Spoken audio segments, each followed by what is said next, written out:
Friends, hello everyone. Today we will prepare a simple, but very fragrant and delicious dish for a family lunch or dinner. Namely potatoes with vegetables and pork fat. I'll show you now. In a saucepan, melt the lard, cut into small cubes.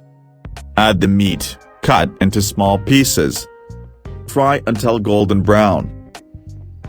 Then add the carrots, cut into slices.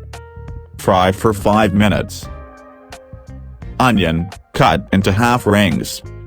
Fry for 5 minutes. Bulgarian pepper, sliced. Another 5 minutes.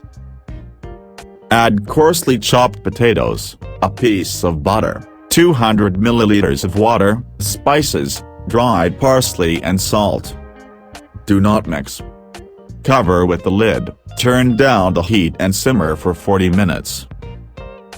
At the end of cooking, add chopped fresh herbs, chopped garlic. Stir and remove from heat.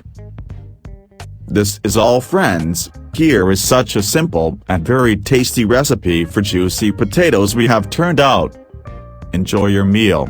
Thank you for your attention and don't forget to subscribe to the channel. See you later.